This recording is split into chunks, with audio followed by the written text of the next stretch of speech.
ନମସ୍କାର। ପ୍ରକୃତି ମାତା ଆମକୁ ଏମିତି କେତେଗୁଡ଼ିଏ ଜିନିଷ ଦେଇଛି ଯେଉଁଗୁଡ଼ିକ ଆମ ଶରୀରର ପ୍ରକୃତିକୁ ପରିବର୍ତ୍ତନ କରିବାର କ୍ଷମତା ରଖିଛନ୍ତି। ସେଗୁଡ଼ିକ ଭିତରେ ଘିକୁଆଁରୀ ହେଉଛି ସର୍ବୋତ୍କୃଷ୍ଟ। ସୁସ୍ଥ ଜୀବନ ଓଡ଼ିଶା ଚ୍ୟାନେଲରେ ଆଜି ଘିକୁଆଁରୀର ଗୁଣଧର୍ମ ଏବଂ ବ୍ୟବହାର ବିଷୟରେ ଜାଣିବା। ଚ୍ୟାନେଲଟିକୁ ସବସ୍କ୍ରାଇବ କରିବା ପାଇଁ ଅନୁରୋଧ। ଘିକୁଆଁରୀ ବା ଘୃତକୁମାରୀର ଗୁଣଧର୍ମ।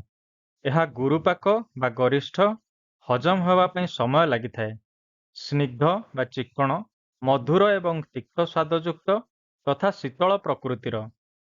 ବାତ, ପିତ୍ତ ଏବଂ କଫ ଏହି ତ୍ରିଦୋଷକୁ ଶମନ କରିବାରେ ବା ଯାହା ଅଧିକ ହୋଇଥିବେ ତାକୁ ନାଶ କରିବାରେ ଏହା ସାହାଯ୍ୟ କରିଥାଏ। ଶରୀରରୁ ବିଭିନ୍ନ ପ୍ରକାରର ବିଷାକ୍ତ ଦ୍ରବ୍ୟ ଯାହା ଆମ ଶରୀର ପାଇଁ କ୍ଷତିକାରୀ ସେଗୁଡ଼ିକୁ ନିଷ୍କାସନ କରିଥାଏ। ମେଦବହୁଳ ବ୍ୟକ୍ତିଙ୍କ ପାଇଁ ଏହା ଉପଯୋଗୀ ଅଟେ। ଘିକୁଆଁରୀରେ 95% ପାଣି ଥାଏ, ବାକି 5%ରେ 20 ପ୍ରକାରର ଆମିନୋ ଏସିଡ୍ ଥାଏ। ଆପଣମାନଙ୍କର ସୂକ୍ଷ୍ମ ଜ୍ଞାନ ପାଇଁ ଜଣେଇ ଦେଉଛି ଯେ ଆମିନୋ ଏସିଡ୍ ସେଇଗୁଡ଼ିକ ଯାହା ଶରୀରରେ ପ୍ରୋଟିନ୍ ତିଆରି କରିଥାଏ ଏବଂ ଆମ ଶରୀରର ବିଲ୍ଡିଂ ବ୍ଲକ୍ ବା ଛାଞ୍ଚ, ମାଂସପେଶୀ ଇତ୍ୟାଦି ତିଆରିରେ ସାହାଯ୍ୟ କରିଥାଏ। ଘିକୁଆଁରୀରେ ଏସିମେନନ୍, ଆଲୋଭେରୋଜ୍, ଜର୍ମାନିୟମ୍, ଭିଟାମିନ୍ ବି କମ୍ପ୍ଲେକ୍ସ ଇତ୍ୟାଦି କମ୍ପାଉଣ୍ଡ ଥାଏ। ଏଗୁଡ଼ିକ ଆମ ଶରୀରର ଟି ଲିମ୍ଫୋସାଇଟ୍ ବା ଯାହା ଗୋଟିଏ ପ୍ରକାରର WBC ବା ଶ୍ୱେତ ରକ୍ତକଣିକା ତାକୁ ବଢ଼ାଇବାରେ ଏଗୁଡ଼ିକ ସାହାଯ୍ୟ କରିଥାନ୍ତି, ଯାହାକି ଆମ ଶରୀରର ରୋଗ ପ୍ରତିରୋଧକ ଶକ୍ତି ବଢ଼ାଇଥାଏ। ଉଭୟ ଗ୍ରୀନ୍ ଏବଂ ରେଡ୍ ଆଲୋଭେରା ସମାନ ଗୁଣଧର୍ମଯୁକ୍ତ। ରେଡ୍ ଆଲୋଭେରାରେ କିଛି କମ୍ପାଉଣ୍ଡର ଆଧିକ୍ୟ ଆପଣମାନେ ପାଇପାରନ୍ତି। ଆସନ୍ତୁ ଜାଣିବା ଘିକୁଆଁରୀ ବା ଆଲୋଭେରା ଆମ ଶରୀରରେ କେମିତି କାମ କରେ। ଗ୍ରୀନ୍ ଆଲୋଭେରାର ଜେଲ୍ ଅଂଶକୁ ବ୍ୟବହାର କରାଯାଇଥାଏ। ଏହା ଶରୀରରେ ଭେଦନ କାର୍ଯ୍ୟ କରିଥାଏ, ଅର୍ଥାତ୍ ଆମ ଶରୀରକୁ ପରିଷ୍କାର କରିବା ଏବଂ ବିଭିନ୍ନ ପ୍ରକାର ମଇଳା ବା ବିଷାକ୍ତ ଦ୍ରବ୍ୟକୁ କାଟି ତାକୁ ନିଷ୍କାସନ କରିବାରେ ସାହାଯ୍ୟ କରିଥାଏ। ଖାଦ୍ୟ ନଳୀର ଭିତର କାନ୍ଥ ଏବଂ ରକ୍ତବାହିକାର ଭିତର କାନ୍ଥକୁ ଏହା ପରିଷ୍କାର କରିଥାଏ। ପୁରୁଣା ମଳ ଯଦି ଅନ୍ତଃନଳୀରେ ବା ବୃହଦନ୍ତ୍ରରେ ରହିଛି ତାକୁ ପେଟରୁ ବାହାର କରିବାରେ ସାହାଯ୍ୟ କରିଥାଏ। ଚର୍ବି ଅଂଶକୁ ଭାଙ୍ଗିବା ଏବଂ ଶରୀରର ସବୁ ଜାଗାରେ ଜଳକୁ ପହଞ୍ଚେଇବା କାର୍ଯ୍ୟ ହେଉଛି ଘିକୁଆଁରୀର। ଶରୀରରେ ତୈଳ ଅଂଶକୁ ନିୟନ୍ତ୍ରଣ କରିବା, ମୁଖ୍ୟତଃ ଚର୍ମରେ, ଏବଂ ଶରୀରରେ କୌଣସି ମାଂସପେଶୀ ଯଦି ଢିଲା ବା ଲୁଜ୍ ହେଇଯାଇଛି ତାକୁ ସଂକୁଚିତ କରି ଠିକ୍ ଆକାର ପ୍ରଦାନ କରିବା ହେଉଛି ଘିକୁଆଁରୀର ପ୍ରମୁଖ କାର୍ଯ୍ୟ। ଏବେ ଦେଖିବା ଘିକୁଆଁରୀର ଉପକାରିତା ବା ଉପଯୋଗିତା। ଥମ୍ବନେଲରେ ମୁଁ ଲେଖିଛି ଯେ ଘିକୁଆଁରୀ ପେଟରୁ ଚର୍ମ ପର୍ଯ୍ୟନ୍ତ ରାସ୍ତାକୁ ପରିଷ୍କାର କରିଥାଏ। ଆପଣମାନଙ୍କ ଜାଣିବା ନିମନ୍ତେ କହି ରଖୁଛି ଯେ ଆମର ଖାଦ୍ୟନଳୀର ଭିତର ଅଂଶ ବା ଭିତର କାନ୍ଥ ଏବଂ ଆମର ଅନ୍ତଃନଳୀ ବା କ୍ଷୁଦ୍ରାନ୍ତ୍ର ବା ଇଣ୍ଟେଷ୍ଟାଇନ୍ର ଭିତର କାନ୍ଥ ଗୋଟିଏ ସିଲେକ୍ଟିଭଲି ପରମିଏବଲ୍ ମେମ୍ବ୍ରେନ୍ ପରି କାମ କରେ, ଅର୍ଥାତ୍ ଖାଦ୍ୟରେ ଯେଉଁ ଅଂଶ ଆମ ପାଇଁ ଉପଯୋଗୀ ସେହି ଖାଦ୍ୟ ସାରାଂଶକୁ ରକ୍ତରେ ମିଶାଇବା ପାଇଁ ତାହା ସାହାଯ୍ୟ କରିଥାଏ। ଖାଦ୍ୟନଳୀର ଭିତର କାନ୍ଥରେ ଯଦି କୌଣସି ପ୍ରକାରର ଇନଫେକ୍ସନ୍ ବା ତାର ଇଲାଷ୍ଟିସିଟି କମି ଯାଇଥାଏ, ସେ କ୍ଷେତ୍ରରେ ଖାଦ୍ୟର ବିଭିନ୍ନ ଟକ୍ସିକ୍ ଜିନିଷ ଆମ ରକ୍ତରେ ମିଶିଥାଏ। ଘିକୁଆଁରୀ ଏହିଭଳି କ୍ଷେତ୍ରରେ ସେଠାର ମାଂସପେଶୀ ଏବଂ ଇନଫ୍ଲାମେସନକୁ ଠିକ୍ କରି ଖାଦ୍ୟନଳୀର ଇଲାଷ୍ଟିସିଟିକୁ ବଢ଼ାଇଥାଏ ଏବଂ ତାକୁ ପରିଷ୍କାର କରିଥାଏ। ରକ୍ତ ପରିଷ୍କାର ହେଲେ ଚର୍ମର ବିଭିନ୍ନ ରୋଗ ଦୂର ହୋଇଥାଏ। ଲିଭରକୁ ସଫା ରଖିବା ଏବଂ ଲିଭରକୁ ଉତ୍ତେଜିତ ବା ଆକ୍ଟିଭେଟ୍ କରିବା ହେଉଛି ଘିକୁଆଁରୀର ପ୍ରମୁଖ କାର୍ଯ୍ୟ। Fatty liver, jaundice, inflammation, hepatitis ଇତ୍ୟାଦି ସମସ୍ୟାରେ ଏହାକୁ ବ୍ୟବହାର କରାଯାଇଥାଏ। ଏହା କୃମି ନାଶ କରିବା ସହିତ ମଳଦ୍ୱାର ନିକଟରେ ରକ୍ତର ସଞ୍ଚାଳନକୁ ବଢ଼ାଇଥାଏ ଏବଂ ଯଦି ମଳଦ୍ୱାର ଢିଲା ହୋଇଯାଇଛି ବା ମଳଦ୍ୱାରର ମାଂସପେଶୀ ଲୁଜ୍ ହେଇଯାଇଛି ସେଭଳି କ୍ଷେତ୍ରରେ ତାକୁ ସୁଦୃଢ଼ କରିବା ପାଇଁ ଘିକୁଆଁରୀର ବ୍ୟବହାର କରାଯାଏ। ଯଦି ଅଧିକ ପରିମାଣରେ ଘି କୁଆଁରୀ ସେବନ କରୁଛନ୍ତି ତାହେଲେ ଅର୍ଶ ବା ମଳକଣ୍ଟକ ଭଳି ସମସ୍ୟା ଦେଖାଦେଇପାରେ। ତେଣୁ ତାକୁ ଆବଶ୍ୟକ ଅନୁସାରେ ବ୍ୟବହାର କରିବା ଉଚିତ। ଅଗ୍ନିମାନ୍ଦ୍ୟ ବା ପେଟରେ ଯଦି ପାଚନ ଅଗ୍ନିର ଅଭାବ ରହୁଛି, ଖାଦ୍ୟ ଠିକରେ ହଜମ ହେଉନି, ଅମ୍ଳପିତ୍ତ ବା ଏସିଡିଟି ସମସ୍ୟା, ବାୟୁ ବିକାର ବା ଗ୍ୟାସ୍ ସମସ୍ୟା, ଲିହାରେ ବା ସ୍ପ୍ଲିନ୍ରେ ବିଭିନ୍ନ ପ୍ରକାର ରୋଗ ଦେଖାଯାଉଛି, ଏସବୁ କ୍ଷେତ୍ରରେ ମଧ୍ୟ ଘି କୁଆଁରୀର ବ୍ୟବହାର କରାଯାଏ। ପରିସ୍ରା ଯଦି କମ୍ ପରିମାଣରେ ଆସୁଛି, ଖୋଲିକରି ଆସୁନାହିଁ, ତାହେଲେ ପରିସ୍ରାକୁ ଘି କୁଆଁରୀ ଅଧିକ କରାଏ। ତେଣୁ କିଡନୀ ସମସ୍ୟା ଥିବା ବ୍ୟକ୍ତିମାନେ ଏହାକୁ ସାବଧାନତାର ସହିତ ବ୍ୟବହାର କରିବେ। ଘି କୁଆଁରୀ ଶବ୍ଦରୁ ଆପଣମାନେ ଜାଣିପାରୁଥିବେ ଯେ ଏହା କୌମାର୍ଯ୍ୟ ପ୍ରଦାନ କରେ। ତେଣୁ ମହିଳାମାନଙ୍କ ପାଇଁ ଏହା ଗୋଟିଏ ବରଦାନ। ଗର୍ଭାଶୟକୁ ରକ୍ତର ପ୍ରବାହ ଏହା ବଢ଼ାଇଥାଏ ଏବଂ ଗର୍ଭାଶୟ ଯଦି ଢିଲା ବା ଲୁଜ୍ ହୋଇଯାଇଛି କିମ୍ବା ବାହାରକୁ ବାହାରି ଯିବା ଭଳି ଲାଗୁଛି, ସେହିଭଳି ଅବସ୍ଥାରେ ତାକୁ ସଂକୁଚିତ କରି ଠିକ୍ ଆକାର ପ୍ରଦାନ କରିଥାଏ। ପିଲା ଜନ୍ମ ବା ଡେଲିଭରି ପରେ ଗର୍ଭାଶୟକୁ ପରିଷ୍କାର କରିବା ପାଇଁ ଦିନେରୁ 2 ଦିନ ପର୍ଯ୍ୟନ୍ତ ଏହାର ପ୍ରୟୋଗ କରାଯାଇଥାଏ। ଏହାଛଡ଼ା ଘି କୁଆଁରୀର ସେବନ ମାସିକ ଧର୍ମର ଅନିୟମିତତା ଦୂର କରେ। ଚର୍ମ ରୋଗରେ ଘି କୁଆଁରୀ ବହୁଳ ଭାବରେ ବ୍ୟବହାର କରାଯାଉଛି। ଅନେକ କସ୍ମେଟିକ୍ସରେ ଆଲୋଭେରା ବା ଘି କୁଆଁରୀ ରଖାଯାଉଛି।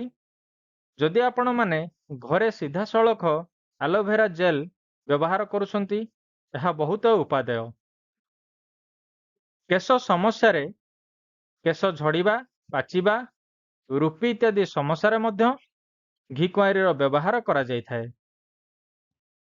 ଆଖିର ବିଭିନ୍ନ ରୋଗରେ ଏହା ବିଶେଷ ଉପାଦେୟ।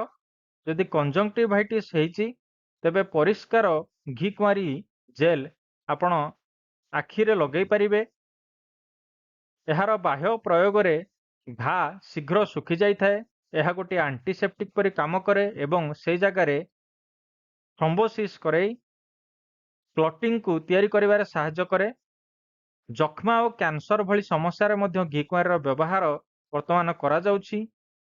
ଯଦି ନିଆଁରେ ଚର୍ମ ଜଳି ପୋଡ଼ିଯାଇଛି ବା କୌଣସି ରାଡ଼ିଏସନ୍ ବା ବିକିରଣ ଜନିତ ଚର୍ମ ରୋଗ ଅଛି, ତାକୁ ମଧ୍ୟ ଦୂର କରିବା ପାଇଁ ଘି କୁଆଁରୀର ବାହ୍ୟ ବ୍ୟବହାର କରାଯାଇଥାଏ। ଯେଉଁମାନେ ଏକ୍ସରେ ମେସିନ୍ ସହିତ ଜଡ଼ିତ ବା ସେଠି କାମ କରୁଛନ୍ତି, ସେମାନଙ୍କର ଯଦି କୌଣସି ଚର୍ମ ଜନିତ ସମସ୍ୟା ରହୁଛି, ତେବେ ଘି କୁଆଁରୀ ଜେଲ୍ ସେମାନେ ଆପ୍ଲାଏ କରିପାରିବେ। ଏହାଛଡ଼ା ଯଦି କୌଣସି ବ୍ୟକ୍ତିଙ୍କର ରୋଗ ପ୍ରତିରୋଧକ ଶକ୍ତି କମିଯାଇଛି, ଲିଭର ଦୁର୍ବଳ ଅଛି ଏବଂ ସେଥିଯୋଗୁଁ ଅଧିକ ଦିନ ଜ୍ୱର ଲାଗି ରହୁଛି, ତେବେ ଘି କୁଆଁରୀର ସେବନ ସେମାନଙ୍କୁ ନିଶ୍ଚିନ୍ତ ଭାବରେ ଉପଶମ ଦିଏ। ପୁରୁଷମାନଙ୍କ କ୍ଷେତ୍ରରେ ଘି କୁଆଁରୀର ସେବନ ସାବଧାନତାର ସହିତ କରିବା ଉଚିତ। ଆବଶ୍ୟକ ସ୍ଥଳେ ଚିକିତ୍ସକଙ୍କର ପରାମର୍ଶ ନେବା ଉଚିତ, କାରଣ ଘି କୁଆଁରୀ ସିଧାସଳଖ ଶୁକ୍ରାଣୁ ଉପରେ ପ୍ରଭାବ ପକାଇଥାଏ। ଆସନ୍ତୁ ଦେଖିବା ଆମେ ଘି କୁଆଁରୀକୁ କିଭଳି ଭାବରେ ବ୍ୟବହାର କରିବା।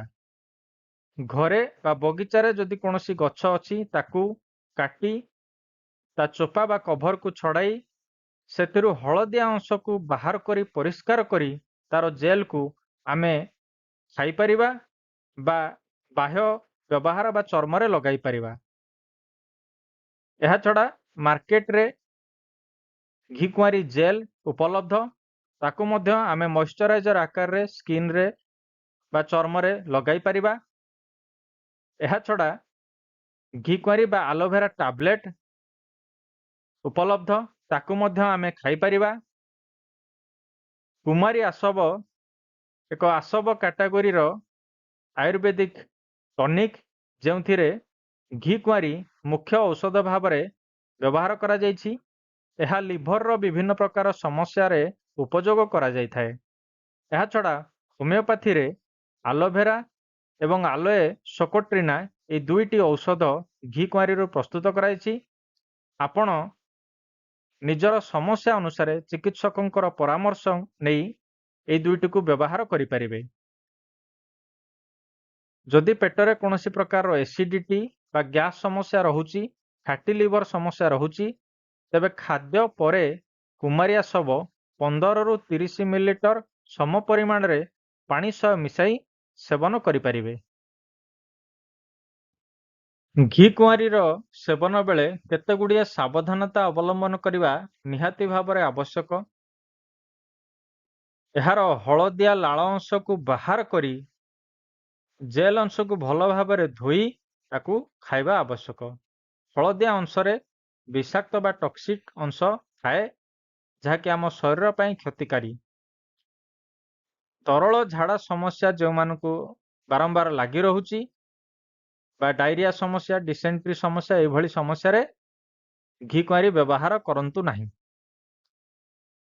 ପ୍ରତ୍ୟେକ ଦିନ 2ରୁ 4 ଚାମଚ ଘି କୁଆଁରୀ ଜେଲ୍ ଅତି ବେଶୀରେ 3 ମାସ ପର୍ଯ୍ୟନ୍ତ ସେବନ କରନ୍ତୁ। ଏହାର ଲାଭ ନିଶ୍ଚିନ୍ତ ଭାବରେ ଆପଣମାନେ ପାଇପାରିବେ। ଯଦି ବଜାରରେ ଉପଲବ୍ଧ ଘି କୁଆଁରୀ ଜୁସ୍ ବା ଆଲୋଭେରା ଜୁସ୍ ଆପଣମାନେ ଖାଉଛନ୍ତି, ତେବେ 20ରୁ 30 ମିଲିଲିଟର ସମ ପରିମାଣରେ ପାଣିରେ ମିଶାଇ ସକାଳେ ଖାଲି ପେଟରେ ଆପଣ ଖାଇପାରିବେ। ଖାଲି ପେଟରେ ଘି କୁଆଁରୀ ଖାଇଲେ ଏହାର ଅଧିକ ଲାଭ ମିଳିଥାଏ। ଏହା ଗୋଟିଏ ଲାକ୍ସେଟିଭ୍ ଭଳି କାମ କରିଥାଏ, ଯାହାକି କୋଷ୍ଠକାଠିନ୍ୟ ଜନିତ ସମସ୍ୟା ଦୂର କରିଥାଏ। ଅଧିକ ପରିମାଣରେ ବା ଅଧିକ ଦିନ ଯଦି ଆପଣ ସେବନ କରୁଛନ୍ତି, ଏହା କିଡନୀ ଉପରେ ପ୍ରେସର ପକାଇଥାଏ। ଆଗରୁ ଆପଣମାନଙ୍କୁ କହିଦେଇଛି ଯେ ପରିସ୍ରା ଯଦି କମ୍ ଆସୁଛି ତାହେଲେ ଘି କୁଆଁରୀ ସେବନ କଲେ ପରିସ୍ରା ଅଧିକ ପରିମାଣରେ ଆସିଥାଏ, କିନ୍ତୁ ଯଦି ଅଧିକ ଆସୁଛି ତାହେଲେ ଆପଣ କ୍ଷତିରେ ପଡ଼ିପାରନ୍ତି। ଗର୍ଭବତୀ ଏବଂ ସ୍ତନ୍ୟପାନ କରାଉଥିବା ମହିଳା ଏହାର ସେବନ ବିଲକୁଲ କରନ୍ତୁ ନାହିଁ। ଶିଶୁ ଉପରେ ଏହାର ସିଧାସଳଖ ପ୍ରଭାବ ପଡ଼ିଥାଏ। ଖାଦ୍ୟ ଖାଇବାର ସାଙ୍ଗେ ସାଙ୍ଗେ ଯଦି ଯେଉଁମାନଙ୍କୁ ଝାଡ଼ା ଲାଗୁଛି ସେଭଳି ସମସ୍ୟା ଥିଲେ ଘି କୁଆଁରୀ ବିଲକୁଲ ଖାଆନ୍ତୁ ନାହିଁ। ଆଶା କରୁଛି ଘି କୁଆଁରୀ ବା ଘୃତକୁମାରୀ ବିଷୟରେ ଯେତିକିଟି ଇନଫର୍ମେସନ୍ ଆପଣମାନଙ୍କୁ ଦେବା ପାଇଁ ଚେଷ୍ଟା କରିଛି, ନିଶ୍ଚିନ୍ତ ଭାବରେ ଆପଣମାନଙ୍କ ପାଇଁ ସେଗୁଡ଼ିକ ଉପାଦେୟ ହେବ। ଏଇଭଳି ଅନେକ ଗୁଡ଼ିଏ ପ୍ରାକୃତିକ ଦ୍ରବ୍ୟର ଉପାଦେୟତା ନେଇ ପୁଣି ଆସିବି ଆପଣମାନଙ୍କ ପାଇଁ। ସେ ପର୍ଯ୍ୟନ୍ତ ବିଦାୟ ଦିଅନ୍ତୁ। ଧନ୍ୟବାଦ।